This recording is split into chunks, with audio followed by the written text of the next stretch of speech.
First things first, we start by removing the oil pan drain plug. And essentially, all you do, the hard part is cracking it loose. And after that, it will drain all the oil. And once all the oil is drained, the next thing I have to do is remove the oil filter and replace it with a brand new one. Then tighten this back up and we'll start putting new oil in. So right now I'm just removing this plug.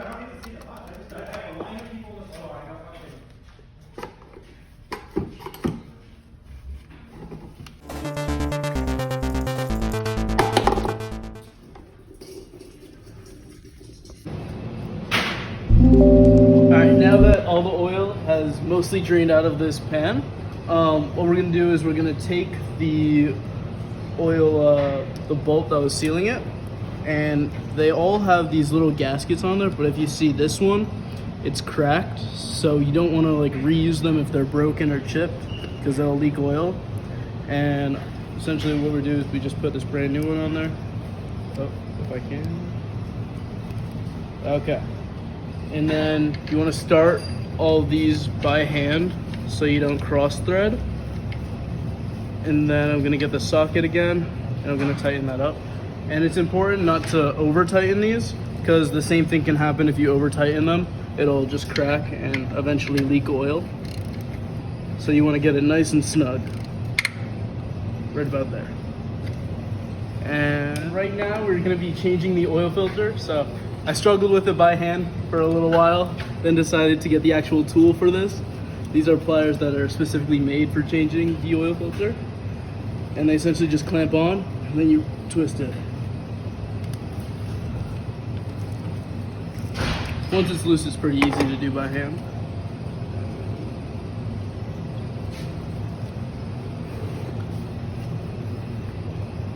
Now this will also have a bit of oil in there, so we're going to try and not make too much of a mess.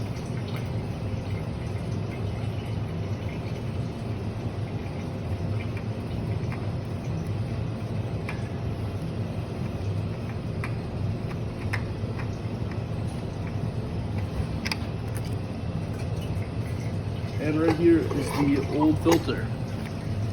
And now, another thing you want to check when you remove a filter is make sure that they still have their gasket. This one does, because sometimes what can happen is when they're pressed in really tight, the gasket can actually get stuck in there, and you want to just remove that because the new filter has its own gasket.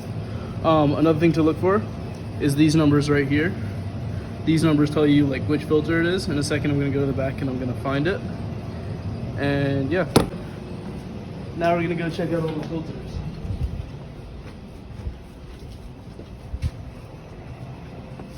So if I believe that one was this right here, 67359. 67359. 6.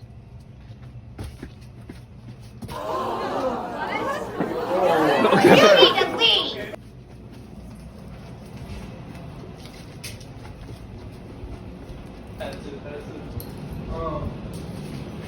Then you just remove the plastic film, and see this one has a brand new gasket. And there is going to be oil still left where this filter plugs in, but it's also just a good idea just to like put a little bit of oil on the actual gasket, just so it makes a good seal. And then you simply screw that in.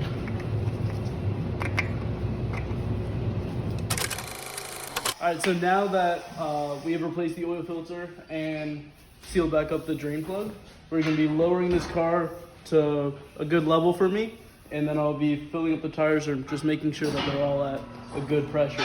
So now that it's like turning winter, normally we would have the tires at around like 32 to 34, but we're going to put them to 35 just because it's getting colder out. And then press down.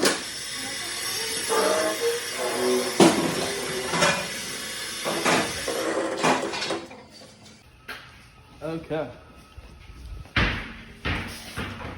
Now this is the tool that is used to fill up the tires. And essentially, it goes to the air hose. And when you press the lever, it fills the tires up with air.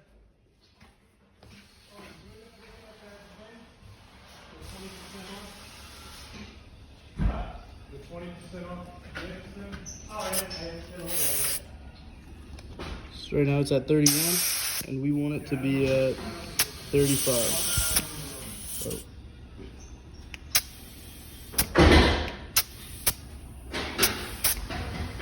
Right there, 35.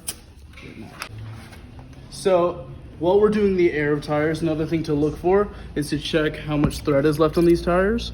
And if you see the little mark right there in between these two threads, if that was like had any wear on it at all, or these were low enough to the same level, that would mean that this tire is done and you need to replace them. Another thing we also check is the brake pads, which this is the caliper right here, and the brake pads are kind of right behind that. And these still have a decent amount of thickness, so those are still good to go. Another thing to check with these tires is to just give them a shake, make sure that there's no play in any of the front end components.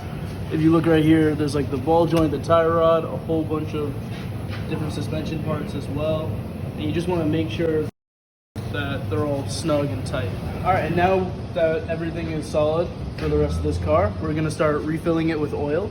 And on most cars, if you look at the actual oil cap, it'll say what type of oil. This one uses 5W20, so that's what I have right here.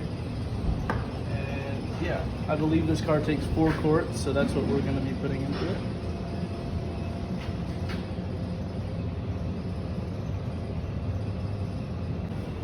And now that we have added the 4 quarts, we're gonna make sure, first make sure that this is tight. And before we check the dipstick to see what level the oil is, we have to start the engine just for a few seconds to make sure the oil is cycled through and especially fills up that new oil filter.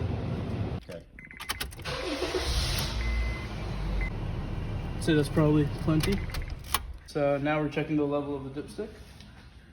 And first, always when you check them, you want to wipe them clean first to get any just like residue from the last time. And then if you see that the level is right in between those 2 dots, that means that we're in the safe zone. That's a good amount of oil.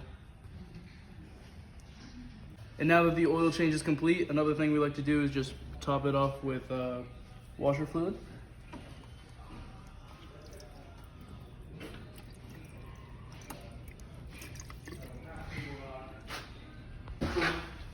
Another thing that we also like to check is the air filter. And it's important to check these and make sure that they're not covered in dust and debris. And this one's in very good shape because, and another way to just make sure that it's in really good shape is if you look at it like through a light, you should be able to see some light coming through there. And that just means that it's clear, the engine's cycling a lot of air, and there's nothing blocking air from going into this engine. And now that we have completed the oil change and all our other little checks, it's important to shut the hood and just make sure that it's stuck in there, because you do not want to be driving and have this hood flip open. The last thing we need to do is print out a new service sticker. So this car has 151,675 miles, and essentially what we do, since this is conventional oil that we put in, it allows this car to like run smoothly and safely for about 3,000 miles. Then they should get another oil change. But with synthetic oil, it's actually lasts a bit longer, and it goes for 5,000 to 6,000 miles. And the way to reset the oil is to hold this.